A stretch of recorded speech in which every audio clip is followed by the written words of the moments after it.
اعوذ باللہ من الشیطان الرجیم بسم اللہ الرحمن الرحیم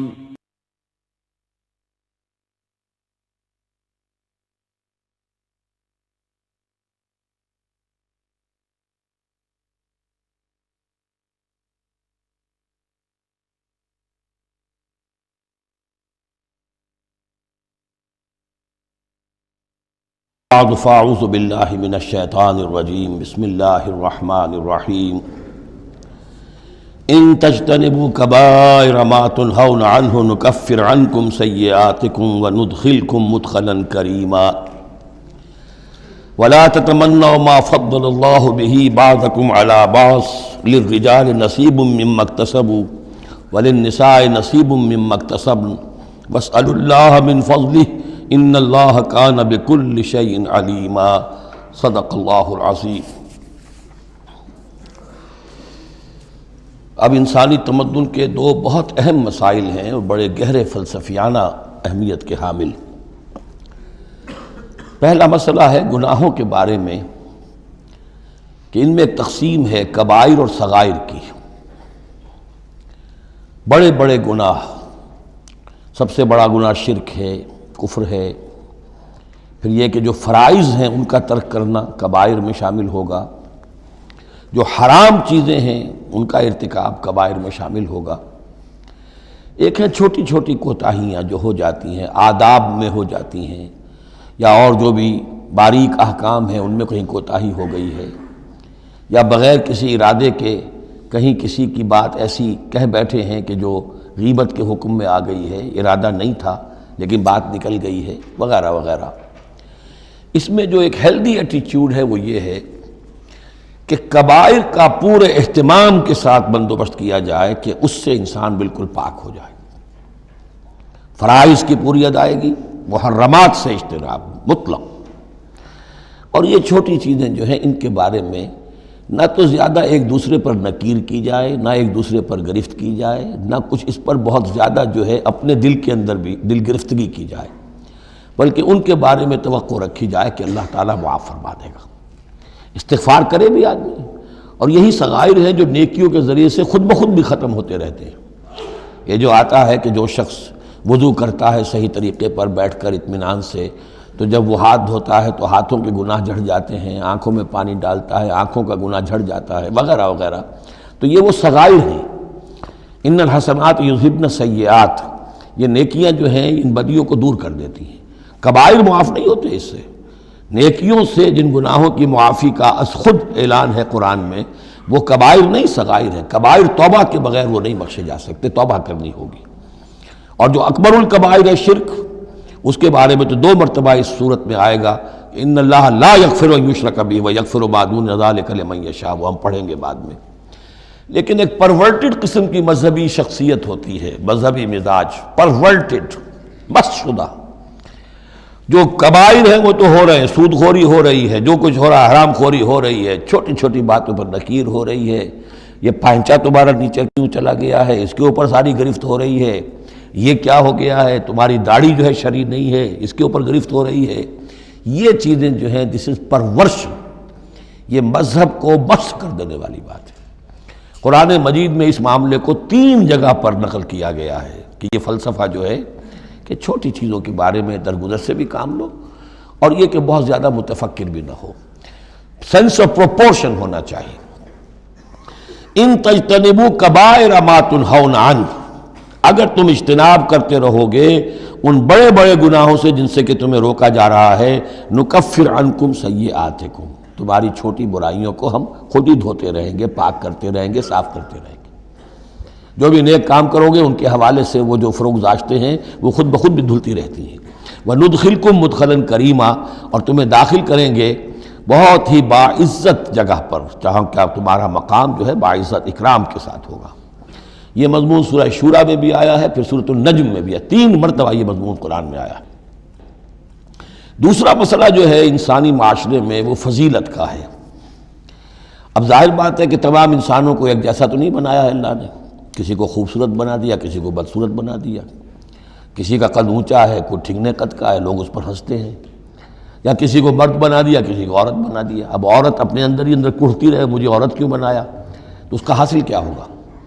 یا کوئی بدصورت انسان ہے، ٹھنگنا ہے کسی اور اعتبار سے، دوسرا شخص ہے وہ دیکھتا ہے کہ وہ تو بڑا اچھا ہے، تو اب اس کے اوپر کڑھنے کی بجائے کیا ہونا چاہیے کہ اللہ تعالیٰ نے مجھے جو کچھ دیا ہے مجھے اس کے اوپر صبر اور شکر کرنا چاہیے، اور جو فضل ہے کسی اور چیز میں بھی ہو سکتا ہے. میں نیکی میں آگے بڑھ جاؤں، میں خیر کے کاموں میں آگے بڑھ جاؤں، میں علم میں آگے بڑھ جاؤں، تو یہ چیزیں جو ہیں انسان دوسری چیزوں سے اپنی ان کی تلافی کر لے، بجائے اس کے کہ ایک نیگیٹو اس کی سائیکالوجی ڈیولپ ہوتی چلی جائے، کڑھنا اور اندر ہی اندر جھڑتے رہنا، جس سے کہ پھر طرح طرح کی جو ذہنی بیماریاں پیدا ہوتی ہیں انہی کانفلکٹس کی وجہ سے، انہی فرسٹریشنز کی وجہ سے مینٹل بیلنس آدمی لوز کر بیٹھتا ہے. تو اس کی بجائے دیکھیے کس قدر عمدہ تعلیم دی جا رہی ہے. وَلَا تَتَمَنَّوْا مَا فَضَّلَ اللَّهُ بِهِ بَعْضَكُمْ عَلَىٰ بَعْضٍ، اور تمنا نہ کیا کرو اس شے کی کہ جس کے ذریعے سے اللہ نے تم میں سے بعض کو بعض پر فضیلت دے دی ہے. اب اللہ کی دی ہوئی فضیلت ہے، اس میں آپ تمنا کریں، اور دوسری طرف یہ کہ اس میں حسرت ہو جائے. اب اس میں خاص طور پر جو مسئلہ ہے انسانوں میں، جو آج کا سب سے بڑا مسئلہ ہے دنیا میں، جیسا کہ میں نے بتایا ایکسپلائٹ کیا جا رہا ہے، مساوات مرد و زن.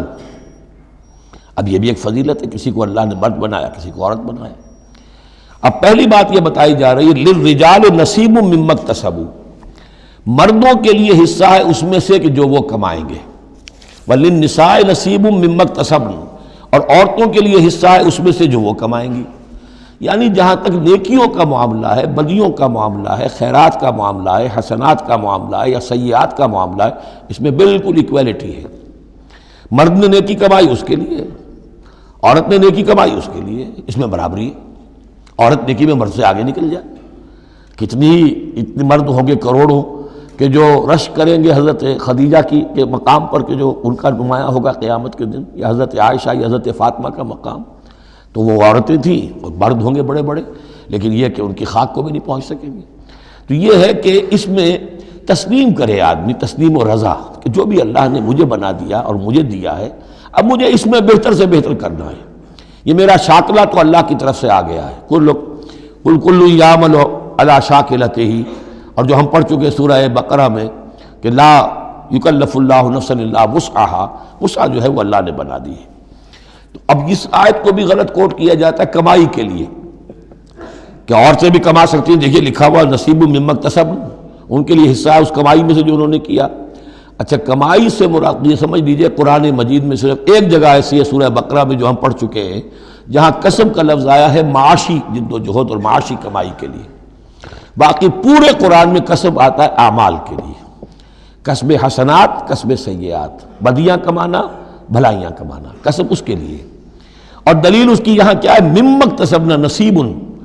اگر تو ایک عورت نے کمائی کی ہے، تنخواہ 10,000 کی ہے، تو 10,000 میں سے 2,000 تو نہیں ملے گا اسے، باقی 8,000 شارٹ میں جائے گا. تو نصیب مما اکتسب نہیں ہے وہ. تو اگر کسی کی واقعی کوئی کام کرتی ہے خاتون، اگر کوئی اس میں حرام پہلو نہیں ہے، پیشہ جو ہے وہ بھی شریفانہ ہے، اس میں جو بھی آداب ہیں پردے کے، سطر کے، حجاب کے، وہ بھی ملحوظ رکھے ہوئے، ٹھیک ہے. تو جو کمائی اس کی پوری اس کی ہوگی، اس کا حصہ تو نہیں ہوگا. اعمال میں البتہ آیا ہے کہ اعمال میں جو ہے مختلف اعمال کے مراتب ہوتے ہیں، کتنا خلوص نیت کتنا تھا، آداب کتنے ملحوظ رکھے. یہ ہم سورہ بقرہ میں حج کے ذکر میں بھی پڑھ چکے ہیں کہ ان لوگوں کے لیے بھی نصیب مما کسبوا، جو انہوں نے کمایا ہوگا اس میں سے حصہ ملے گا. تو یہاں پر یہ نیکی اور بدیوں کا تذکرہ ہے. یعنی جہاں تک مورل لیول ہے اس میں عورت اور مرد برابر ہیں. ہیومن ڈگنیٹی، ہیومن آنر اس میں برابر ہے، مورل لا برابر ہے. لیکن یہ ہے کہ باقی جو معاشرتی ذمہ داریاں ہیں اور ان کے حوالے سے جو تقسیم کار اللہ نے رکھی ہے، اس کے اعتبار سے فرق ہے. اب اس فرق کے ساتھ اگر عورت ریکنسائل نہ کرے اور اس پر کڑھتی رہے اور مرد کے بالکل برابر ہونے کی کوشش کرے، تو فساد کا جو سارا معاملہ جو ہے اس معاشرے کا، وہ فساد کے نظر ہو جائے گا. وَاسْأَلُوا اللَّهَ مِنْ فَضْلِهِ، اور اللہ سے اس کا فضل تلاش کرو. اے اللہ تو نے مجھے اس معاملے میں کم رکھ دیا ہے، اے اللہ مجھے اس معاملے کے اندر تو مجھے ہمت دے، میں ترقی کروں. تو اللہ تعالیٰ بہت سے لوگوں کو کسی اور پہلو سے نمایاں کر دیتا ہے. ان اللہ کان بکل شیء علیما، یقیناً اللہ تعالیٰ ہر شے کا علم رکھتا ہے. وَلِكُلٍّ جَعَلْنَا مَوَالِيَ مِمَّا تَرَكَ الْوَالِدَانِ وَالْأَقْرَبُونَ، اب آخر میں پھر ایک مرتبہ جو ہے قانون وراثت کی اہمیت کو دیکھیے، اور ہر ایک کے لیے ہم نے مقرر کر دیے ہیں حصے وراثت میں جو بھی چھوڑتے ہیں والدین یا رشتہ دار۔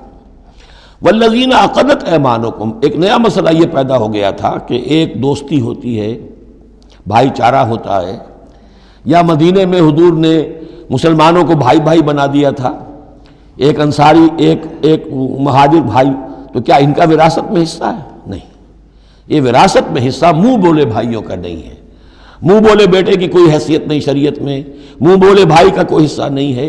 ہاں اپنی زندگی میں تم نے والذین عقدت ایمانکم، جن کے ساتھ تمہارا کوئی معاہدہ ہوا ہے، کوئی دوستی ہوئی ہے، فآتوہم نصیبہم، انہیں ان کا حصہ دے دیا کرو، یعنی اپنی زندگی میں ان کے ساتھ جو بھلائی کرنا چاہو، کوئی ہبہ کرنا چاہو اپنی وراثت میں سے بھی، اپنی وراثت میں سے وصیت کرنا چاہو، یہ کر سکتے ہو، لیکن جو کہ قانون وراثت میں طے ہو گیا ہے، لا وصیت لوارث، پھر وارث کے لیے کوئی وصیت بھی نہیں، اور وہ یہ کہ بہرحال وراثت میں حقدار کوئی اور نہیں ہوگا سوائے اس کے کہ جس کو اللہ نے مقرر کر دیا ہے۔ ان اللہ کان علی کل شیء شہیدا، یقیناً اللہ تعالیٰ ہر چیز پر گواہ ہے۔ اب آئی ہے وہ آیت اصل میں کانٹے دار آیت جو ہے، جو عورتوں کے حلق سے بہت مشکل سے اترتی ہے، کانٹا بن کر اٹک جاتی ہے۔ الرجال قوامون علی النساء، یہ تمہید تھی ساری، ایک سورہ بقرہ میں تمہید آ چکی تھی، علیہن لہن مثل الذی علیہن بالمعروف وللرجال علیہن درجہ، یہ کہہ کے بات چھوڑ دی۔ آگے آئے لا تتمنوا ما فضل اللہ بعضهم علی بعض، اور مزید اس کے لیے ذہنی جو ہے تیاری کر دی۔ اب آ رہی ہے وہ چیز جو چبھنے والی چیز ہے، الرجال قوامون علی النساء، مرد عورتوں پر حاکم ہے۔ یہ میں ترجمہ زور دے کر رہا ہوں۔ یہ قامہ جو ہے، قامہ جب علا کے ساتھ آئے گا تو کچھ اور معنی ہوں گے، قامہ بے کے ساتھ آئے گا کچھ اور معنی ہوں گے۔ قامہ بے کسی شے کو قائم کرنا، کونوا قوامین بالقسط، اسی سورہ مبارکہ میں یہ آیت آ جائے گی، کونوا قوامین بالقسط، عدل کو قائم کرنے والے بن کر کھڑے ہو جاؤ۔ قامہ علا، کسی کے اوپر، سر پر مسلط ہونا، یہ ہے گویا کہ ایک درجہ حاکمیت ہے۔ گھر کے ادارے میں حاکم ہونے کی حیثیت مرد کو حاصل ہے۔ سربراہ خاندان جو ہے وہ مرد ہے، عورت نہیں ہے۔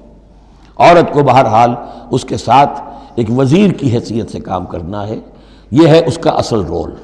اسی لیے میں بیان کر چکا ہوں کہ وہ جو نسیان کا معاملہ تھا، اللہ تعالیٰ نے اس کے اندر، چونکہ یہ سیکنڈ رول پلے کرنا ہے اسے یقیناً اس کے جذبات کو تو زیادہ ٹھیس پہنچنے کا امکان رہے گا۔ آدمی کو، ہر انسان، مرد بھی چاہتا ہے میری بات چلے، عورت چاہتی ہے میری بات چلے۔ اب آخر کار کس کی بات چلے گی؟ یا تو دونوں کسی طریقے سے کسی مسئلے میں متفق ہو جائیں، اور عورت جو ہے بیوی اپنے شوہر کو دلیل سے، اپیل سے جس طرح قائل کر لے تو معاملہ ٹھیک ہو گیا۔ اب اگر نہیں ہو رہا معاملہ تو اب کس کی رائے چلے گی؟ مرد کی رائے چلے گی۔ تو کس کو اس سے ایک صدمہ پہنچے گا؟ عورت کو پہنچے گا۔ لیکن اس صدمے کا ہی جو ہے انفلوئنس، اس کو کم کرنے کے لیے سیفٹی والو، نسیان کا مادہ اللہ تعالیٰ نے عورت میں زیادہ رکھ دیا۔ اسی لیے پھر اس قانون شہادت کے اندر ایک مرد کی جگہ 2 عورتوں کو وہاں پر اس کا نصاب رکھا گیا۔ الرجال قوامون علی النساء بما فضل اللہ بعضهم علی بعض۔ اب یہ دوسری بات ہے کہ اگر وہ شوہر حاکم ہو کر ظلم کرتا ہے، ان کے حق ادا نہیں کرتا ہے، تو اللہ کے یہاں بڑی سخت پکڑ ہوگی، یہ تو دوسری بات ہے بالکل۔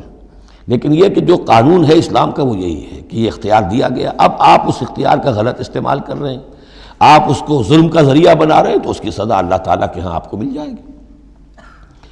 بما فضل اللہ بعضهم علی بعض، بسبب اس فضیلت کے جو اللہ نے بعض کو بعض پر دی ہے، وبما انفقوا من اموالہم، اور بسبب اس کے کہ جو وہ خرچ کرتے ہیں اپنے مال۔ اب دیکھیے یہ خرچ کرنے کا معاملہ اسلام میں شادی سے شروع ہو گیا۔ شادی مرد کی بھی ضرورت ہے، عورت کی بھی ضرورت ہے، لیکن مرد مہر دیتا ہے، عورت مہر وصول کرتی ہے، تو جو خرچ کرنے والا ہے اب اس کی ایک حیثیت دوسری ہو گئی۔ پھر گھر میں اس کا نان نفقہ پورا جو ہے، اس کا خرچہ، اس کی ذمہ داری، اس کو سپورٹ کرنا شوہر کے اوپر ہے، تو اب وہ مال خرچ کر رہے ہیں۔ بما انفقوا من اموالہم، فالصالحات، تو نیک بیویاں کون ہیں؟ جو کہ ایک یوں سمجھیے قرآن کے نزدیک ایک عورت کا جو اچھا کردار ہونا چاہیے، ایک خاتون خانہ کی جو بہترین روش ہونی چاہیے، وہ یہاں 3 الفاظ میں آئی ہے۔ فالصالحات، نیک بیویاں، قانتات، ایک تو فرما بردار ہوتی ہیں، شوہروں کی فرما بردار، حافظات للغیب، غیب میں حفاظت کرنے والیاں، یعنی ظاہر بات ہے کہ مال ہے کسی کا تو گھر میں ہے، وہ تو کام پہ چلا گیا ہے، اب وہ کس کی حفاظت میں ہے؟ بیوی کی حفاظت میں ہے۔ اسی طرح اب بیوی کی جو عصمت ہے وہ در حقیقت مرد کی عزت ہے، اب وہ اس کی عزت کی حفاظت کرے اس کی غیر موجودگی میں۔ اسی طرح مرد کے راز ہوتے ہیں، سب سے زیادہ بڑھ کر جو ہے رازدان وہ تو بیوی ہوتی ہے۔ تو تین اعتبارات سے حافظات للغیب، حافظات للغیب، غیب میں حفاظت کرنے والیاں شوہر کے مال کی، شوہر کے رازوں کی اور شوہر کی عزت کی۔ بما حفظ اللہ، اللہ کی حفاظت سے، حفاظت ہے تو اللہ کی، لیکن جیسے رازق اللہ ہے لیکن کام تو انسان کو کرنا پڑتا ہے، رزق کمانا پڑتا ہے۔ واللاتی تخافون نشوزہن، اور وہ خواتین کے جن کے بارے میں تمہیں اندیشہ ہو جائے ان کے اندر سرکشی کا، ضد ہے، ہٹ دھرمی ہے، بات نہیں مان رہی ہیں، اپنی بات منوانی ہے، کسی نہ کسی طریقے سے گھر کی فضا خراب کی ہوئی ہے، یہ ہے نشوز۔ ذہناً تسلیم نہ کرنا کہ میری حیثیت جو ہے وہ بہرحال شوہر کے تابع دار کی ہے، اس کو اگر تسلیم نہیں کریں گے تو ظاہر بات ہے فرکشن ہوگی، اور فرکشن جو ہے اس کے نتیجے کے اندر وہ گھر کے اندر جو ہے وہ ایک فساد پیدا ہوگا۔ واللاتی تخافون نشوزہن فعظوہن، تو ان کو پہلے تو نصیحت کرو، واہجروہن فی المضاجع، دوسرے تنبیہ کے طور پر ان سے تعلق اپنے بستر علیحدہ کر لو اور ان کے ساتھ وہ تعلق ضل و شو جو ہے کچھ عرصے کے لیے بند کر دو۔ وَاضْرِبُوهُنَّ، اس پر بھی ٹھیک نہ ہو تو انہیں مارنے کی بھی اجازت ہے۔ اس میں حضور نے جو روکا ہے وہ یہ ہے کہ چہرے پر نہ مارا جائے اور کوئی ایسی مار نہ ہو جس کا مستقل نشان جسم پر پڑے۔ اب یہ چیزیں اللہ کا کلام ہے، اس کے اندر جو ہے کوئی ہمارے لیے کوئی جھجک نہیں ہے، معاشرتی زندگی کو ٹھیک رکھنے کے لیے اس کی ضرورت پیش آئے تو وہ بھی کرنی ہوتی ہے۔ فَإِنْ أَطَعْنَكُمْ، پھر اگر وہ تمہاری اطاعت کریں، فَلَا تَبْغُوا عَلَيْهِنَّ سَبِيلًا، تو اب ان پر خام خواہ کی زیادتی کرنا، پچھلے غصے نکالنا، بار بار جو ہے وہ اپنے غصے کا اظہار کرنا، یہ بھی ٹھیک نہیں ہے۔ ان اللہ کان علیٰ کبیرا، یقیناً اللہ تعالیٰ بہت بلند ہے، بہت بڑا ہے۔ وَإِنْ خِفْتُمْ شِقَاقَ بَيْنِهِمَا، اور اگر تمہیں یہ اندیشہ ہو گیا ہو کہ ان میں تو اب زدم زدہ ہو گئی ہے اور یہ اب ساتھ اب چلنا ان کا مشکل ہے، شوہر میں بیوی میں مزاجوں کا اختلاف ہے اور اس کی وجہ سے کوئی زدم زدہ، عورت بھی اکڑ گئی ہے، مرد بھی اکڑا ہوا ہے، تو اب ٹھیک ہے کیا کریں ہم؟ تو اس میں ایک کوشش کرنے کا حکم دیا پہلے، فَبَعْثُوا حَكَمًا مِّنْ أَهْلِهِ وَحَكَمًا مِّنْ أَهْلِهَا، تو ایک حکم مقرر کرو ثالث، لڑکے والوں میں سے، شوہر والوں میں سے، شوہر کے خاندان میں سے، اور ایک حکم جو ہے اس عورت یا لڑکی کے خاندان والوں میں سے۔ ان یریدا اصلاحا، اگر وہ دونوں چاہیں گے اصلاح، یوفق اللہ بینہما، اللہ تعالیٰ ان کے مابین موافقت پیدا کر دے گا۔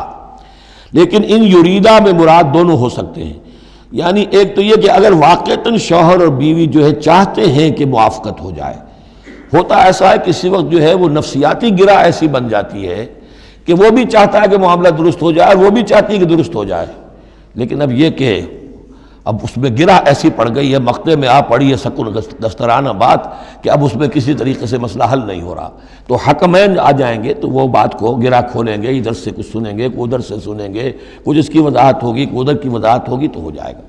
اور ایک یہ بھی ہو سکتا ہے کہ اس سے مراد حکمین ہوں کہ اگر حکمین پوری سی کوشش کریں گے تو اللہ تعالیٰ ان کے مابین موافقت پیدا کر سکتا ہے۔ میرا رجحان پہلی رائے کی طرف زیادہ ہے۔ ان اللہ کان علیما خبیرا، یقیناً اللہ تعالیٰ بہت علیم اور خبیر ہے۔ اب جیسا کہ اس سے پہلے بھی سورہ بقرہ میں بھی جو اہل کتاب کے ساتھ بنی اسرائیل کے ساتھ میثاق لیا گیا تھا تو اس میں جو چیزیں آئی تھیں وہ یوں سمجھیے امہات شریعہ، دین کی بنیادیں کیا تھیں۔ ہم نے معاہدہ لیا تھا اللہ کے ساتھ شرک نہیں کرو گے، والدین کے ساتھ نیک احسان کرو گے، قرابت داروں کے ساتھ وغیرہ وغیرہ۔ اب یہ دوسرا مقام آ رہا ہے کہ شریعت کے اندر کیا چیزوں ہیں جو اہم تر ہیں جن کو سامنے رکھنا چاہیے معاشرتی سطح پر۔ سب سے پہلی بات وَاعْبُدُوا اللَّهَ وَلَا تُشْرِكُوا بِهِ شَيْئًا، پہلا حق اللہ کا ہے، اللہ کی بندگی اور پرستش کرو، اس کے ساتھ کسی کو شریک نہ ٹھہراؤ۔ نمبر 2 وَبِالْوَالِدَيْنِ احسانا، یہ 4 مقامات قرآن میں ہیں جہاں اللہ کے حق کے فوراً بعد والدین کے حق کا تذکرہ ہے۔ والدین کے ساتھ حسن سلوک، یہ بھی ہمارے ہاں کے خاندانی نظام کے لیے بہت اہم بنیاد ہے کہ والدین کے ساتھ ان کا ادب ہو، ان کی خدمت ہو، ان کے ساتھ حسن سلوک ہو، ان کے سامنے آواز پست رکھی جائے۔ بڑی تفصیل سے سورہ بنی اسرائیل میں یہ بات آئے گی لیکن یہ کہ یہ ہمارے معاشرے میں خاندان کے استحکام کی یہ بھی ایک بہت اہم بنیاد ہے۔ وَبِذِي الْقُرْبَىٰ، قرابت داروں کے ساتھ، وَالْيَتَامَىٰ وَالْمَسَاکِین، اور یتیموں کے ساتھ اور مسکینوں کے ساتھ، وَالْجَارِ ذِي الْقُرْبَىٰ، اور وہ ہمسایہ جو قرابت دار بھی ہو۔ پہلے عام طور پر محلے ایسے ہی ہوتے تھے، ایک ہی قبیلہ ایک جگہ رہ رہا ہے، رشتہ داری بھی ہے، ہمسائے کی بھی ہے۔ وَالْجَارِ الْجُنُبِ، اور اجنبی ہمسایہ بھی ہو سکتا ہے، جیسے آج کل شہروں میں ہوتے ہیں ہمسایہ اجنبی ہوتے ہیں۔ وَالصَّاحِبِ بِالْجَنبِ، اور ایک عارضی قسم کی بھی ہمسائیگی ہوتی ہے کہ جو آپ کے برابر بیٹھا ہوا ہے، آپ بس میں بیٹھے ہیں، آپ کے برابر بیٹھا ہوا، یہ بھی آپ کا ہمسایہ ہے، جو کسی بھی اعتبار سے آپ کے ساتھ ہے، آپ کے پاس بیٹھنے والا ہے، اس کے ساتھ بھی نیک سلوک۔ وابن سبیل، اور مسافر کے ساتھ نیک سلوک۔ وما ملکت ایمانکم، اور جو بھی تمہارے لونڈی غلام ہیں، جو تمہاری ملک یمین ہے، ان کے ساتھ بھی نیک سلوک۔ ان اللہ لا یحب من کان مختالا فخورا، اللہ کو بالکل پسند نہیں ہیں وہ لوگ کہ جو مختال ہیں، شیخی خورے اور اکڑنے والے، فخر کرنے والے، اکڑ کرنے والے۔ الذین یبخلون ویامرون الناس بالبخل، جن میں یہ شیخی خوری ہوتی ہے، اکڑ ہوتی ہے، پھر وہ بخیل بھی ہوتے ہیں، اس لیے کہ عام طور پر تو انہیں اپنا جو تکبر ہوتا ہے وہ دولت کے برابر ہوتا ہے، انہیں معلوم ہے ہمارے پاس دولت ہے، تو ظاہر بات ہے دولت اگر وہ خرچ کر دیں گے اور دولت جو ہے نہیں رہے گی تو عزت نہیں رہے گی۔ جو کہ بخل کرتے ہیں، وہ یامرون الناس بالبخل، اور لوگوں کو بھی نیکی بخل کا حکم دیتے ہیں، کیونکہ جب لوگ دیکھتے ہیں کہ یہ لوگ ذرا خرچے کے اندر کمی کرتے ہیں تو انہیں اندیشہ ہوتا ہے کہ یہ ہمیں ملامت کریں گے، تم بڑے بخیل ہو، تو اس سے پہلے ہی کیوں نہ کہو بابا یہ اس طرح نہ کیا کرو، تم خامخواہ پیسے اڑاتے ہو، کچھ نہ کچھ بچا کے رکھا کرو اور وقت پہ کام آئے گا، تو بجائے اس کے کہ آپ کو کوئی ڈیفنس لینا پڑے پہلے ہی آفنس لیجئے، تو یامرون الناس بالبخل، وہ لوگوں کو بھی بخلی کا مشورہ دیتے ہیں کہ عقل کے ناخن لو۔ وَيَكْتُمُونَ مَا آتَاهُمُ اللَّهُ مِنْ فَضْلِهِ، اور وہ چھپاتے ہیں اس کو جو اللہ نے انہیں اپنے فضل میں سے دیا ہے۔ دولت ظاہر ہوگی تو کوئی سائل سوال کر بیٹھے گا، یعنی اچھا مسکین صورت بنائے رکھو کہ ان کے اوپر تو شاید خود 2 وقت کے فاقے ہیں، اب ان سے میں کیا ان کے سامنے ہاتھ دراز کروں۔ وَأَعْتَدْنَا لِلْكَافِرِينَ عَذَابًا مُهِينًا، اور ایسے کافروں کے لیے ہم نے بڑا اہانت آمیز عذاب تیار کر رکھا ہے۔ وَالَّذِينَ يُنْفِقُونَ أَمْوَالَهُمْ رِئَاءَ النَّاسِ، اور اس سے بھی آگے بڑھ کر وہ لوگ ہیں برائی کے اندر، شناعت کے اندر، کہ جو خرچ کرتے ہیں مال لوگوں کو دکھاوے کے لیے۔ وَلَا يُؤْمِنُونَ بِاللَّهِ وَلَا بِالْيَوْمِ الْآخِرِ، اور وہ حقیقت میں ایمان نہیں رکھتے نہ اللہ پر نہ یوم آخر پر۔ وَمَن يَكُنِ الشَّيْطَانُ لَهُ قَرِينًا فَسَاءَ قَرِينًا، تو ایسے لوگ گویا کہ شیطان کے ساتھی ہیں، تو جن کا ساتھی شیطان ہو گیا ہو تو وہ تو بہت ہی برا ساتھی ہے۔ وَمَاذَا عَلَيْهِمْ، کیا ہو جاتا ان پر، کیا قیامت ٹوٹ پڑتی ان پر، لَوْ آمَنُوا بِاللَّهِ وَالْيَوْمِ الْآخِرِ، اگر وہ ایمان ہی لے آتے سچے دل سے، صدق دل سے اللہ پر اور یوم آخر پر۔ وَأَنفَقُوا مِمَّا رَزَقَهُمُ اللَّهُ، اور خرچ کرتے کھلے دل کے ساتھ اس میں سے جو اللہ نے انہیں دیا ہے۔ وَكَانَ اللَّهُ بِهِمْ عَلِيمًا، اور اللہ تعالیٰ ان سے اچھی طرح واقف ہے۔ إِنَّ اللَّهَ لَا يَظْلِمُ مِثْقَالَ ذَرَّةٍ، یقیناً اللہ تعالیٰ کسی پر ذرے کے برابر بھی، ذرے کے ہم وزن بھی ظلم نہیں کرے گا۔ لا یظلم مثقال ذرۃ وإن تک حسنۃ یضاعفھا، اگر نیکی ہوگی وہ ذرہ عمل کا جو ہے نیکی کا ہے اسے دگنا کرے گا، بڑھائے گا، بڑھوتری کرے گا۔ وَيُؤْتِ مِن لَّدُنْهُ، نہ صرف اس کو بڑھا کر دے گا واپس بلکہ اور اپنے پاس سے یؤتِ مِن لَّدُنْهُ أَجْرًا عَظِیمًا، خاص اپنے خزانے فضل سے مزید بہت بڑا اجر دے گا۔ اب یہ آیت جو آ رہی ہے، آیت نمبر 41 سورہ مبارکہ کی، یہ بڑی اہم ہے، یہ وہ شہادت علی الناس سے متعلق ہے جو سورہ بقرہ میں جو مضمون آیا تھا کہ اے مسلمانوں تمہیں اب شہداء علی الناس بنایا گیا، جیسے کہ نبی تم پر شہید تھے یا نبی نے تم پر شہادت دی ہے۔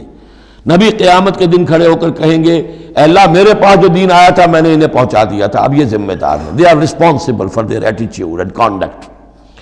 تو یہ بات تمہیں کہنی ہے قیامت کے دن کھڑے ہو کے، اے اللہ ہم نے اپنے زمانے کے لوگوں تک تیرا دین پہنچا دیا تھا، اب اس کے بعد جو بھی طرز عمل ہے یہ جواب دیں۔ ایسا نہ ہو کہ الٹا وہ ہمارے اوپر مقدمہ کرے کہ اللہ ان بدبختوں نے ہمیں نہیں پہنچایا، یہ خزانے کے سانپ بن کر بیٹھے رہے۔ تو یہ تو ایک رخ ہے اس کا، لیکن یہ کہ جس کے ذمے یہ ڈیوٹی لگ گئی ہو، واقعہ یہ ہے کہ اس کے لیے تو ایک بہت بھاری یوں سمجھیے کہ بوجھ ہے اس پر۔ اب اس کا جو ہے نقشہ کھینچا جا رہا ہے قیامت کے دن کیا ہوگا۔ فَكَيْفَ إِذَا جِئْنَا مِن كُلِّ أُمَّةٍ بِشَهِيدٍ، تو کیا ہوگا اس دن، کیا صورتحال ہوگی جس دن کہ ہم ہر امت میں سے ایک شہید کھڑا کریں گے۔ کون؟ ان کا نبی اور رسول، جس نے ان کو دعوت پہنچا دی. وَجِئْنَا بِكَ عَلَىٰ هَٰؤُلَاءِ شَهِيدًا، اور اے نبی آپ کو ہم لائیں گے ان پر گواہ بنا کر. یعنی آپ کو کھڑے ہو کر کہنا ہوگا، جس کو کہ ہمارے تصور میں کہتے ہیں، ہمارے اصطلاح میں پروزیکیوشن وٹنس.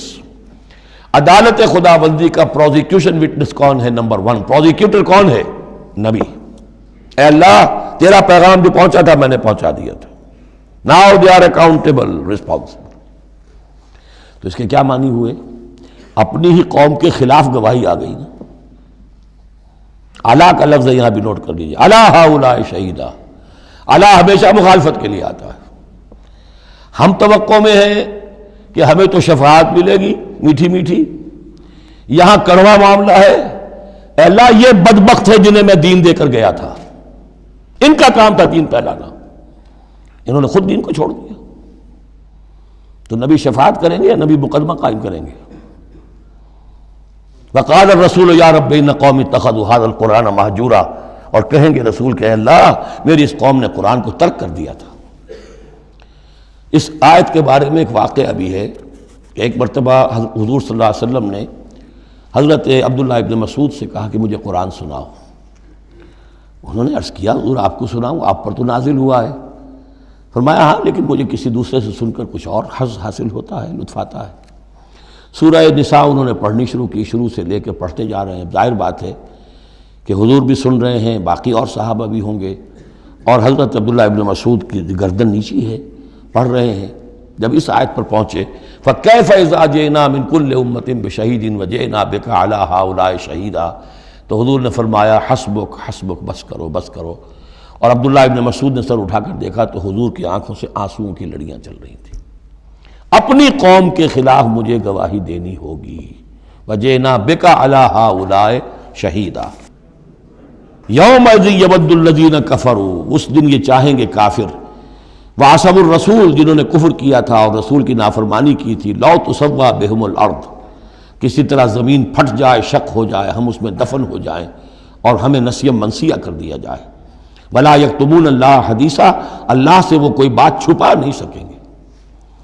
یا ایھا الذین آمنوا لا تقربوا الصلاۃ وانتم سکارا، اہل ایمان نماز کے قریب نہ جاؤ اس حال میں کہ تم نشے کی حالت میں ہو. اب یہ وہ سورہ بقرہ میں جو آیا تھا یسألونک عن الخمر والمیسر، اس کا اگلا قدم آ گیا کہ اس کے اندر جو خباثت ہے، شناعت ہے، جو برائی کا پہلو ہے، اس کو ایک مرتبہ اور اجاگر کیا. یا ایھا الذین آمنوا لا تقربوا الصلاۃ وانتم سکارا حتی تعلموا، جب تک کہ نشہ اتر نہ جائے اور تمہیں معلوم ہو کہ تم کیا کہہ رہے ہو. اس واقعات بھی بیان ہوتے ہیں کہ ایسا ہوا کہ نشے میں نماز پڑھائی کسی نے، اس لیے کہ شراب ابھی حرام مطلق تو ہوئی نہیں تھی، تو اس میں قل یا ایھا الکافرون لا اعبد ما تعبدون، اس کی بجائے اعبد ما تعبدون، میں بھی بندگی کرتا ہوں اسی کی جس کی تم کرتے ہو، تو وہ تو کفر ہو گیا. تو اس پر خاص طور پر یہ آیت نازل ہوئی حتی تعلموا ما تقولون، جب تک کہ تم سمجھ نہ رہے ہو شعور کے ساتھ کہ تم کیا کہہ رہے ہو. اب اس میں ایک اشارہ ادھر بھی ہو گیا، بے سمجھے نماز پڑھنا بھی ایسا ہی ہوا پھر. یعنی یہ کہ جو روکا جا رہا، ایک تو مدہوشی کی وجہ سے سمجھ میں نہیں آ رہا اور غلط سلط پڑھ رہے ہیں، اور ایک سمجھتے ہی نہیں. قرآن کہہ رہا ہے حتی تعلموا ما تقولون، تمہیں معلوم ہونا چاہیے کیا کہہ رہے ہو تم. اب جنہیں قرآن مجید کے معنی نہیں آتے، نماز کے معنی نہیں آتے، انہیں کیا پتہ ہے کیا کہہ رہے ہیں. وَلَا جُنُبًا إِلَّا عَابِرِي سَبِيلٍ حَتَّىٰ تَغْتَسِلُوا، اسی طریقے اگر تم حالت جنابت میں ہو، اگر اپنی بیویوں سے تم نے وہ تعلق قائم کیا ہو، مباشرت کی ہو، یا یہ کہ اور کسی اور طرح کی اسی وہ احتلام وغیرہ کی شکل ہو گئی ہو، تب بھی تم نماز کے قریب نہ جاؤ حتیٰ تغتسلوا، جب تک کہ غسل نہ کر لو. الا عابری سبیل، اس کے بارے میں بہت سے قول ہیں، لیکن یہ رائے یہ جو آگے بات بیان ہو رہی ہے اس میں آ جائے گا کہ ہاں سفر کی حالت میں اس غسل کی پابندی پر جو ہے وہ نرمی کی گئی ہے اور اس میں تیمم کی اجازت دی گئی ہے. وَإِن كُنتُم مَرْضَىٰ، اور اگر تم ہو بیمار، أَوْ عَلَىٰ سَفَرٍ، آدمی مریض ہے، نہانے میں اندیشہ ہے، بخار بہت تیز ہے یا کچھ اور ہے معاملہ ہے، أَوْ عَلَىٰ سَفَرٍ، یہ سفر میں ہے، أَوْ جَاءَ أَحَدٌ مِّنكُم مِّنَ الْغَائِطِ، یا یہ کہ تم میں سے کوئی جو ہے قضائے حاجت کے بعد آیا ہے، أَوْ لَامَسْتُمُ النِّسَاءَ، یا تم نے عورتوں کے ساتھ مباشرت کی ہے، فَلَمْ تَجِدُوا مَاءً، اور تم پانی نہ پاؤ.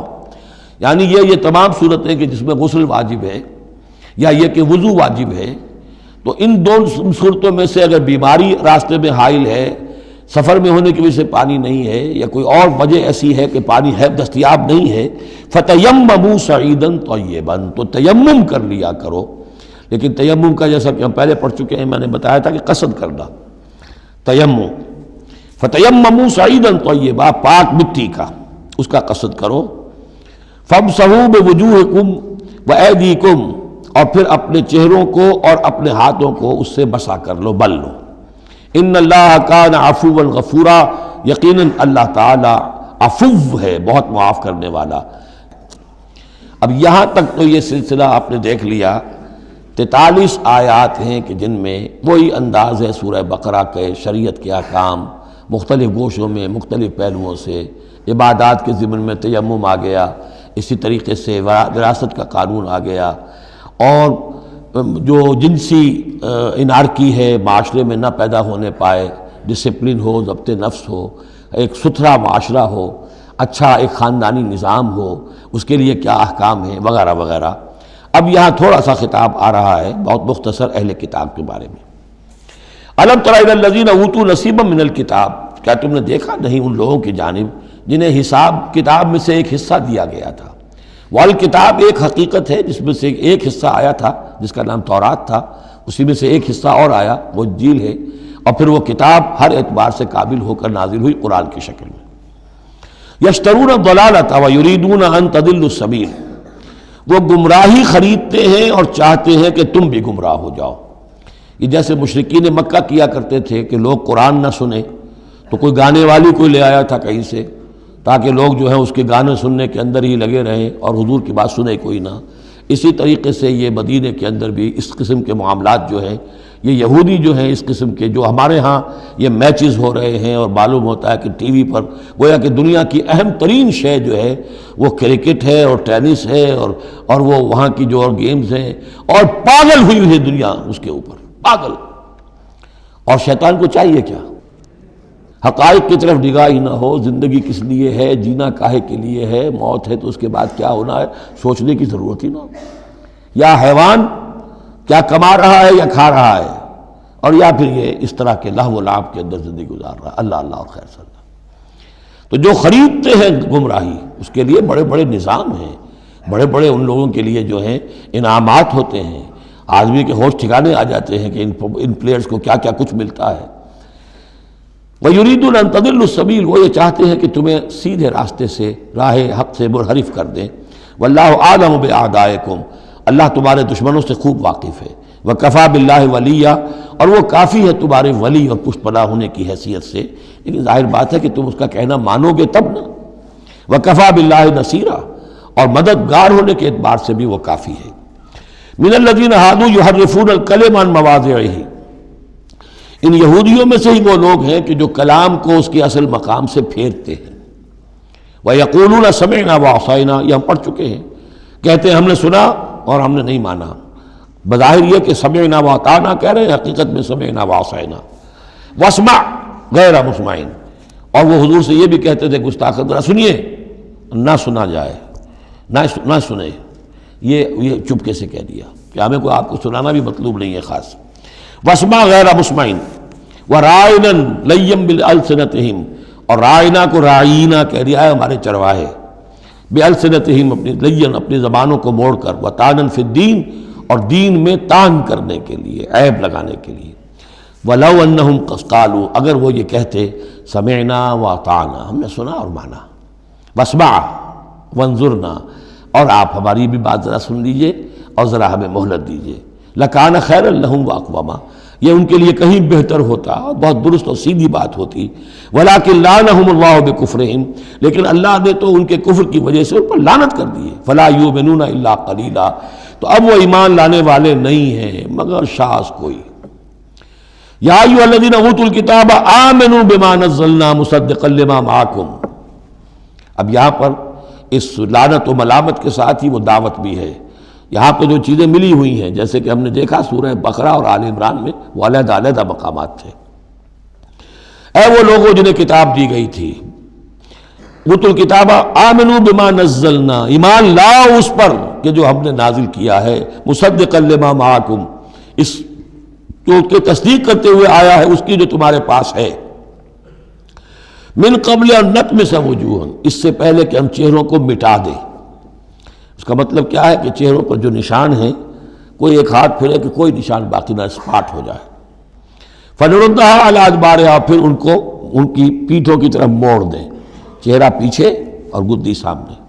جیسے کہ اصحاب سبت کے ساتھ ان کو بندر بنا دیا یا انہیں خنزیر کی شکل بنا دی، تو فرمایا او نلعنہم کما لعنا اصحاب السبت، یا ہم ان پر وہ لعنت کر دیں جو اصحاب سبت پر ہم نے کی تھی۔ یہ تفصیل آئے گی سورہ اعراف میں، لیکن واقعہ اجمالاً جو ہے سورہ بقرہ میں آ چکا ہے۔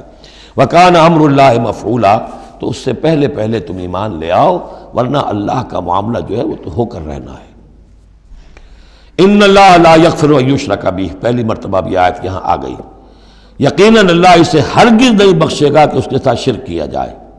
وَيَغْفِرُ مَا دُونَ ذَلِكَ لِمَن يَشَاءُ، ہاں اس سے کم تر جو کچھ ہوگا جس کے لیے چاہے گا بخش دے گا۔ یہ بھی کھلا لائسنس نہیں ہے کہ آپ سمجھے باقی سب گناہ معاف ہو ہی جائیں گے، لیکن اس کی امید دلائی ہے کہ اللہ تعالیٰ باقی تمام گناہوں کے بغیر توبہ کے بھی معاف کرنے کا ایک امکان دے رہا ہے، لیکن یہ شرک جو ہے اس کے معاف ہونے کا کوئی امکان نہیں۔ وَمَن يُشْرِكْ بِاللَّهِ فَقَدِ افْتَرَىٰ اِثْمًا عَظِيمًا، اور جو اللہ تعالیٰ کے ساتھ شرک کرتا ہے اس نے تو بہت بڑا طوفان باندھا ہے۔ اللہ تو ایک اللہ ہے، اس کے ساتھ جس کا بھی آپ تذکرہ کرتے ہیں جھوٹ ہے، افتراء ہے، بہتان ہے، اور اس کے سوا کچھ نہیں۔ أَلَمْ تَرَ إِلَى الَّذِينَ يُزَكُّونَ أَنفُسَهُمْ، کیا تم نے دیکھا نہیں ان لوگوں کو جو اپنے آپ کو بہت اعلیٰ سمجھتے ہیں، پاک سمجھتے ہیں۔ یہ وہی جو فلسفہ میں بیان کر چکا ہوں کہ یہ یہودی سمجھتے ہیں کہ we are the chosen people of the lord. سورہ مائدہ میں آ جائے گا نحن ابناء اللہ واحباؤہ، ہم تو اللہ کے بیٹوں کی طرح ہیں، بلکہ اس کے بہت ہی چہیتے ہیں، لاڈلے ہیں۔ اور دوسرے جو ہیں گوئمز اور جینٹائلز، یہ تو دیکھنے میں انسان نظر آتے ہیں، حقیقت میں حیوان ہیں، گندے لوگ ہیں۔ ان کو تو جس طرح کھاؤ، لوٹو، گسوٹو، ان کو جس طریقے سے دھوکہ دو، ان کو بائی ہوک بائی کروک جو بھی ان سے استحصال ہو، جس طرح بھی کر سکو کرو۔ ان کے بارے میں تو لیس علینا فی الامیین سبیل، ان کے بارے میں ہم پر کوئی گرفت ہے ہی نہیں، ہم سے کوئی محاسبہ ہوگا ہی نہیں۔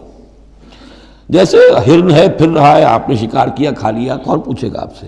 اسی طرح یہ انسان نما حیوان ہے، جو چاہو کرو ان کے ساتھ۔ بل اللہ یزکی من یشاء، یہ تو اللہ تعالیٰ ہی پاک کرتا ہے جس کو چاہتا ہے۔ ولا یظلمون فتیلا، یہ تمہارے کہنے سے تم پاک نہیں ہو جاؤ گے، اونچے نہیں ہو جاؤ گے، اعلیٰ عرفہ نہیں ہو جاؤ گے۔ ہاں کہ ظلم نہیں کیا جائے گا ان پر کچھ بھی، فتیل کے برابر بھی۔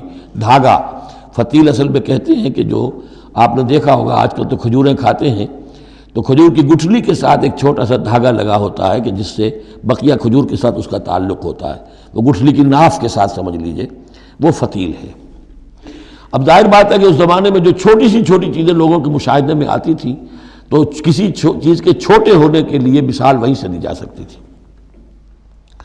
انظر کیف یفترون علی اللہ الکذب، دیکھو کیسے یہ لوگ اللہ پر جھوٹ باندھ رہے ہیں۔ وَكَفَىٰ بِهِ اسما مبینا، اور یہی گناہ کافی ہے، یعنی ان کی گرفت کے لیے اور ان کے عذاب دینے کے لیے یہی ایک بات کافی ہے جو انہوں نے گھڑ لی ہے۔ أَلَمْ تَرَ إِلَى الَّذِينَ أُوتُوا نَصِيبًا مِنَ الْكِتَابِ، کیا تم نے دیکھا نہیں ان لوگوں کو جنہیں کتاب میں سے ایک حصہ دیا گیا تھا؟ يُؤْمِنُونَ بِالجِّبْتِ وَالطَّاغُوتِ وَيَقُولُونَ لِلَّذِينَ كَفَرُوا هَٰؤُلَاءِ أَهْدَىٰ مِنَ الَّذِينَ آمَنُوا سَبِيلًا، وہ ایمان لاتے ہیں بتوں پر اور شیطان پر، طاغوت پر، اور کہتے ہیں ان لوگوں کے سے کہ جنہوں نے کفر کیا، یعنی مشرکین، ہؤلاء اہدیٰ من الذین آمنوا، ان اہل ایمان سے تو یہ زیادہ ہدایت پر ہیں، اہدیٰ سبیلا، یہ لوگ زیادہ راستے پر برحق ہیں۔ یہ ہوتا ہے زدہ زدہ میں۔ اب ظاہر بات ہے انہیں معلوم تھا کہ محمد اور ان کے ساتھی صلی اللہ علیہ وسلم ورضی اللہ عنہم وہ کن کن چیزوں میں ان سے مشابہ تھے، توحید ہے، ایمان بالآخرہ ہے، موسیٰ کے ماننے والے ہیں، تورات کے ماننے والے، لیکن جب زدم زدہ آتی ہے تو کہتے ہیں یہ مشرک بھی بہتر ہے ان مسلمانوں سے، تو ان کا دین بہتر ہے، یہ تو گویا کہ بالکل ہی کسی حیثیت ان کی ہے ہی نہیں۔ اور اس میں ظاہر بات ہے کچھ کہہ بیٹھتے ہوں گے ہاں جی آخر آپ کے بتوں میں بھی کچھ نہ کچھ تو ہے نا، لیکن یہ کہ یہ مسلمانوں کے پاس تو کچھ بھی نہیں، یہ تو سرے سے خالی۔ یؤمنون بالجبت والطاغوت ویقولون للذین کفروا ہؤلاء اہدیٰ من الذین آمنوا سبیلا اولئک الذین لعنہم اللہ، یہ وہ لوگ ہیں جن پر اللہ نے لعنت فرما دی ہے۔ وَمَن يَلْعَنِ اللَّهُ فَلَن تَجِدَ لَهُ نَصِيرًا، اور جس کو اللہ ہی نے لعنت کر دی ہو اب تم اس کے لیے کوئی مددگار نہیں پاؤ گے۔ ام لہم نصیب من الملک، کیا ان کا کوئی حصہ ہے اختیار میں، بادشاہت میں؟ یعنی جو تقسیم کر لی ہے کہ یہ سب کچھ ہمارے لیے ہے، باقی انسان جو ہیں وہ گوئمز ہیں، جنٹائلز ہیں، یہ کس اختیار سے کیا؟ ان کے پاس اختیار ہے یہ انسانوں میں یہ تقسیم اور تفریق۔ ام لہم نصیب من الملک، بادشاہی جو ہے، مالک الملک اللہ ہے، کیا انہوں نے کوئی اختیار ان کو اس سے ملا ہوا ہے ان کے پاس؟ فَإِذَا لَا يُؤْتُونَ النَّاسَ نَقِيرًا، اگر ایسا کہیں ہوتا تو یہ کسی ایک انسان کو تل کے برابر بھی کوئی شے دینے کو تیار نہ ہوتے اگر ان کا اختیار ہوتا۔ ام یحسدون الناس علی ما آتاہم اللہ من فضلہ، کیا یہ حسد کر رہے ہیں لوگوں سے اس پر کہ جو اللہ تعالیٰ نے انہیں اپنے فضل میں سے عطا کر دیا ہے؟ قرآن عطا کر دیا امیین میں، آخری نبی بھیج دیا امیین میں جنہیں حقیر سمجھتے تھے، اب اس پر حسد ہے، اس کی آگ میں جل رہے ہیں۔ ام یحسدون الناس علی ما آتاہم اللہ من فضلہ فقد آتینا آل ابراہیم الکتاب والحکمت وآتیناہم ملکا عظیما، تو ہم نے آل ابراہیم کی نسل کو عطا فرمائی کتاب بھی، حکمت بھی، اور انہیں بہت بڑی حکومتیں بھی دی۔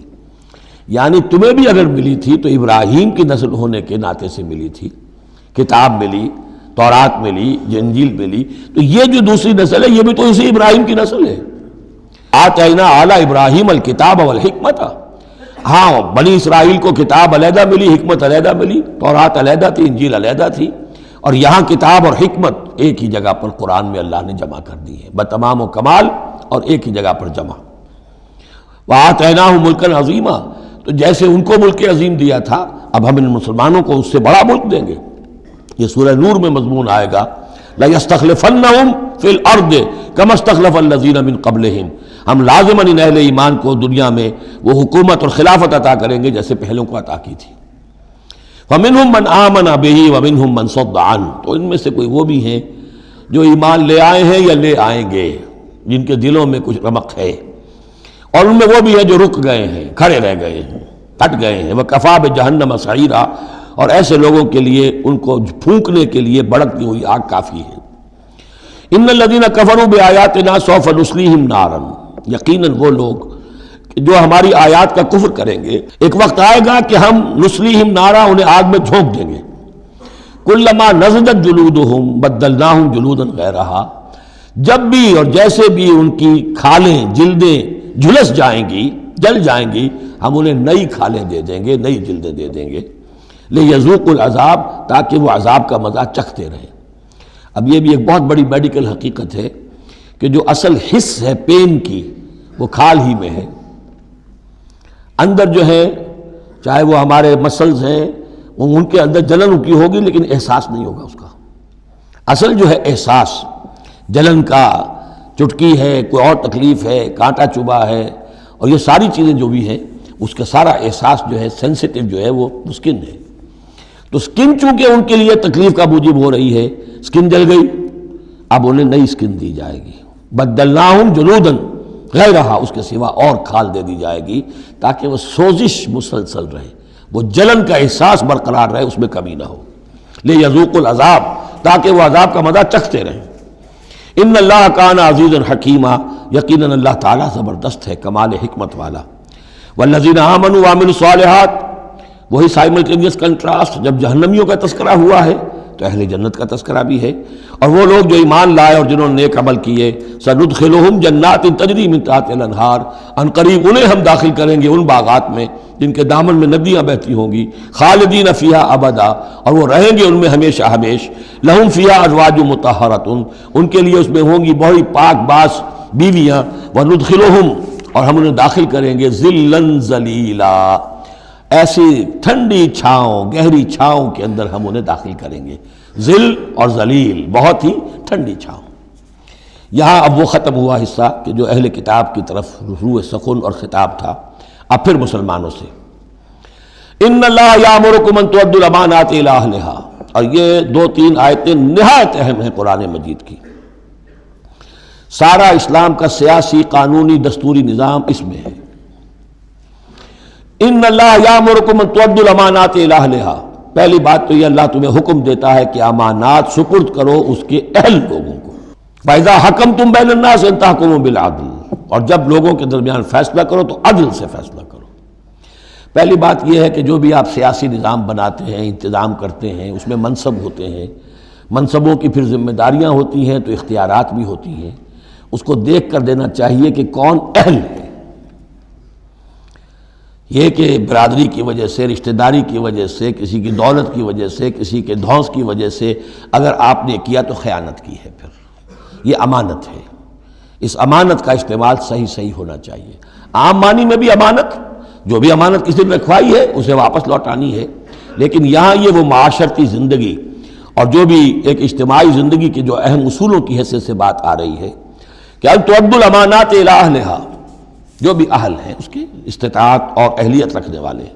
نمبر 2 جوڈیشری، وَإِذَا حَكَمْتُمْ بَيْنَ النَّاسِ أَن تَحْكُمُوا بِالْعَدْلِ. پہلی چیز ہے سیاسی نظام، کس کو امیر بناؤ، امیر المومنین بناؤ، کس کے لیے تم ہیڈ آف دی اسٹیٹ بناؤ، کیا کرو. وہ تو جو بھی نظام ہوگا پہلے تو یہ کہ وہ اہلیت کی بنیاد پر ہو. نمبر 2 جوڈیشری جو ہے وہ مضبوط ہو. اذا حکمتم بین الناس ان تحکموا بالعدل، جب لوگوں کے مابین تم فیصلے کرو تو عدل کے ساتھ کرو. ان اللہ نعم ما یعظکم بہ، یقیناً اللہ تعالیٰ یہ بہت ہی اچھی نصیحتیں ہیں جو تمہیں کر رہا ہے. ان اللہ کان سمیعا بصیرا، یقیناً اللہ تعالیٰ سب کچھ سننے والا، دیکھنے والا ہے. اب تیسری ہے لیجسلیچر. آپ کو معلوم ہے یہ 3 پلرز ہیں ماڈرن اسٹیٹ کے. چوتھا کہہ دیتے ہیں کہ پریس بھی چوتھا پلر ہے، یہ کہنے کی باتیں ہیں، اصل میں تو 3 ہی ہیں: لیجسلیچر، جوڈیشری اور انتظامیہ، ایگزیکٹو. ایگزیکٹو کی پہلی آیت آ گئی، جسے اختیار دینا ہے دیکھ لو کہ اہل ہے کہ نہیں. عدلیہ، اور اب تیسری بات لیجسلیچر. لیجسلیچر کے اصول کیا ہوں گے؟ یا ایھا الذین آمنوا اطیعوا اللہ واطیعوا الرسول، اے اہل ایمان اطاعت کرو اللہ کی اور اطاعت کرو رسول کی. یعنی کوئی قانون اللہ اور اس کے رسول کی منشا کے خلاف نہیں بنایا جا سکتا. یہ ہمارے دستور میں بھی لکھا ہوا ہے، no legislation can be done repugnant to the Quran and the sunnah. لیکن یہ کہ جو میں آج کل کہہ رہا ہوں کہ یہ منافقت کا پلندہ ہے کہ اس کی کوئی ضمانت نہیں، اس کی ایگزیکیوشن کی، امپلیمنٹیشن کی کوئی اسکیم موجود نہیں. لکھا ہوا ہے اوپر. اطیعوا اللہ واطیعوا الرسول، اللہ کے احکام اور رسول کے احکام، یہ 2 مستقل سورسز آف لا ہیں، مستقل سورسز آف لا. منکرین سنت کی یہاں نفی ہوتی ہے. وَأُولِي الْأَمْرِ مِنْكُمْ، اور اپنے میں سے اولو الامر کی بھی اطاعت کرو. لیکن یہاں جو عجیب بات ہے وہ یہ ہے کہ 3 کی اطاعت آئی، اللہ کی، رسول کی، اولی الامر کی. 2 کے لیے اطیعوا، تیسرے کے لیے نہیں ہے. یا تو یہ بھی ہو سکتا تھا کہ اطیعوا 1 مرتبہ آ جاتا اور تینوں کو کور کر جاتا. یا ایھا الذین آمنوا اطیعوا اللہ والرسول واولی الامر منکم، تینوں برابر ہو جاتے. یا اطیعوا تیسری مرتبہ بھی آتا، یا ایھا الذین آمنوا اطیعوا اللہ واطیعوا الرسول واطیعوا اولی الامر منکم. نہیں، 2 کے ساتھ ہے، تیسرے کے ساتھ نہیں. اولو الامر جو ہو ایک شرط واضح ہو گئی، تم میں سے ہونے چاہیے، مسلمان ہو. غیر مسلم کی حکومت کو ذہناً ریکنسائل کرنا اللہ سے بغاوت ہے. ریکنسائل کرنا. اولو الامر منکم، مسلمان تو ہونا کم سے کم. البتہ یہ کہ ان کی اطاعت مستقل نہیں، دائم نہیں، انکنڈیشنل نہیں. اللہ کی اطاعت مطلق، absolute, unconditional, without any limits.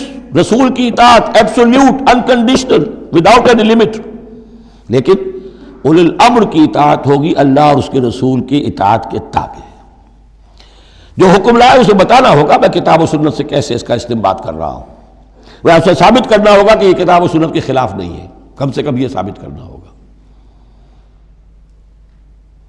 یہ ہے فرق. اسی پر لیجسلیشن ہو سکتی ہے جدید، جتنی بھی مشینری ہے لیجسلیٹو، وہ کانگریس ہو، وہ پارلیمنٹ ہو، مجلس ملی ہو، قانون سازی کرے. ہاں ریپگننٹ ٹو دی قرآن اینڈ سنہ نہیں ہو سکتی، بات ختم ہو گئی.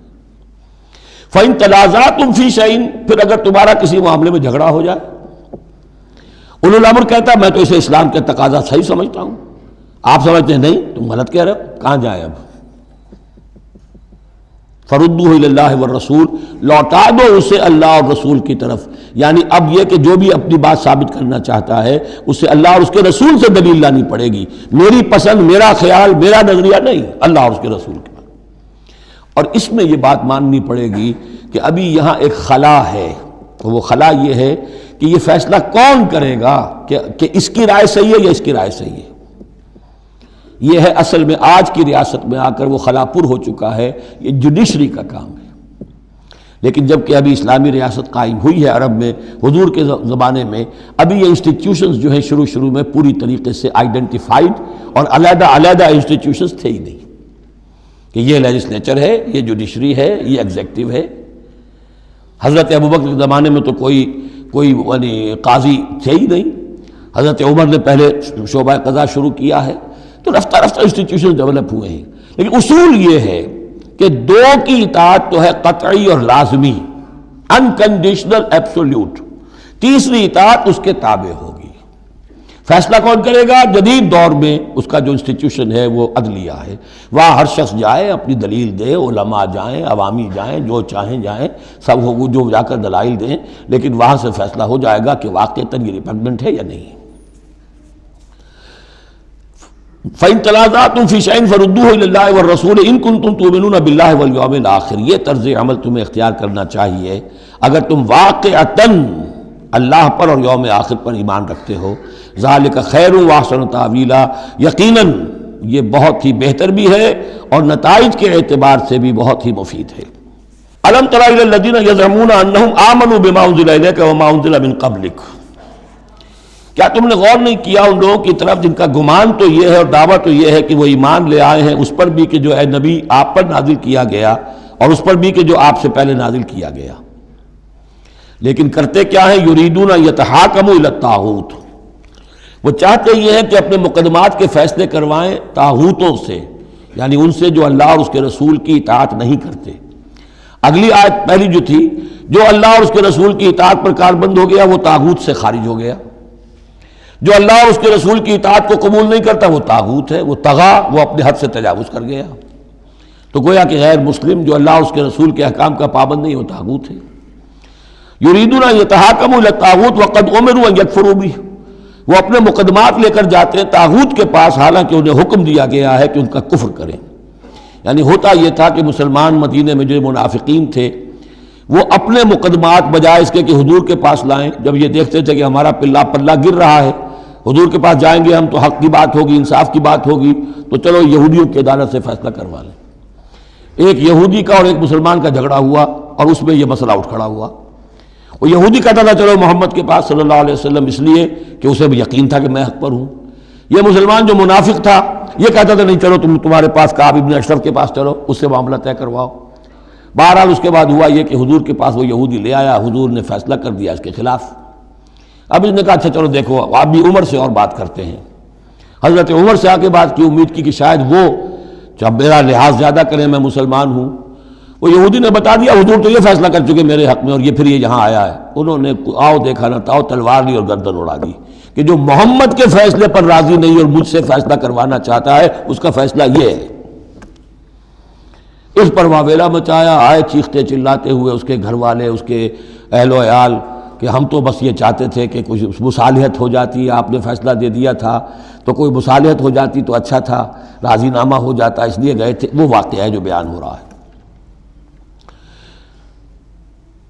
وَيُرِيدُ الشَّيْطَانُ أَن يُضِلَّهُمْ ضَلَالًا بَعِيدًا، شیطان چاہتا ہے کہ انہیں گمراہ کر دے، بہت دور کی گمراہی میں ڈال دے۔ وَإِذَا قِيلَ لَهُمْ تَعَالَوْا إِلَىٰ مَا أَنزَلَ اللَّهُ وَإِلَى الرَّسُولِ، اور جب ان سے کہا جاتا ہے کہ آؤ اس چیز کی طرف جو اللہ نے نازل فرمائی اور آؤ رسول کے پاس چلو، مقدمہ طے کراؤ۔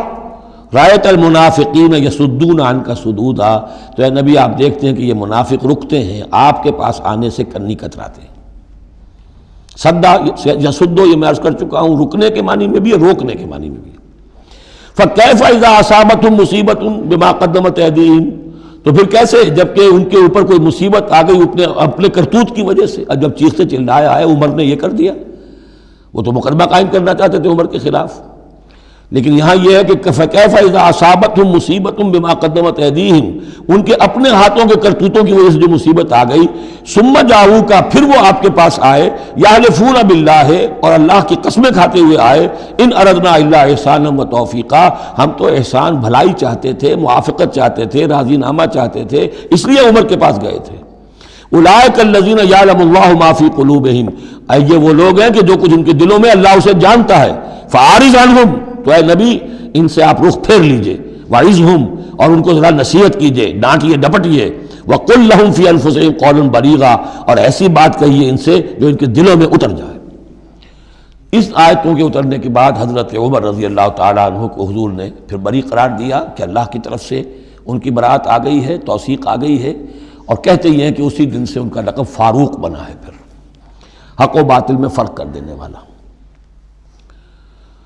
وَمَا أَرْسَلْنَا مِن رَّسُولٍ إِلَّا لِيُطَاعَ بِإِذْنِ اللَّهِ۔ اب ایک بات نوٹ کر لیجئے، منافقت جو یہاں پر زیر بحث آئے گی سورہ مبارکہ میں، وہ 3 عنوانات کے تحت ہے۔ منافقوں پہ نماز بھاری نہیں تھی، روزہ بھاری نہیں تھا، 3 چیزیں بھاری تھیں۔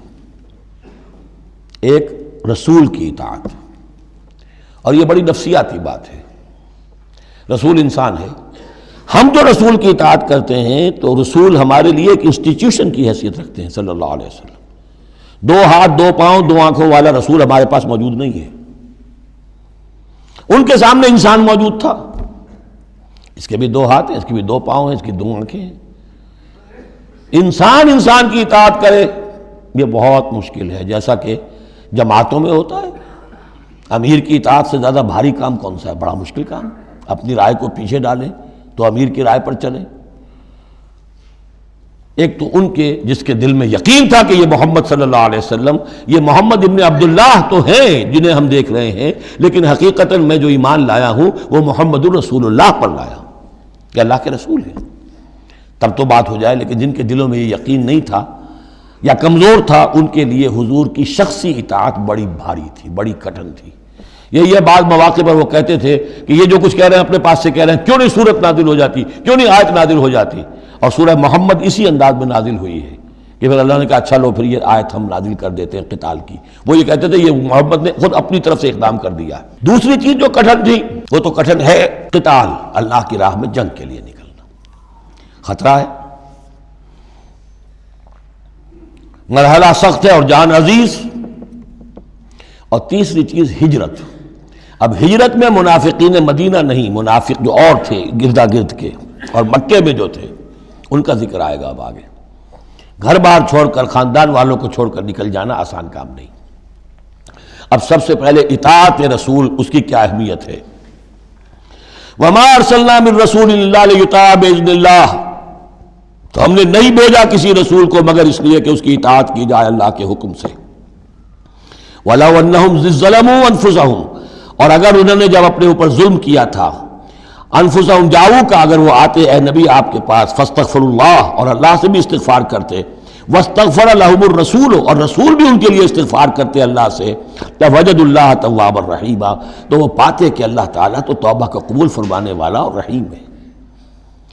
فلا وربک لا یؤمنون، تو نہیں تیرے رب کی قسم یہ ہرگز مومن نہیں ہو سکتے، حتیٰ یحکموک فیما شجر بینہم، جب تک کہ یہ آپ کو حکم نہ مانے ان تمام معاملات میں جو ان کے مابین پیدا ہو جائیں۔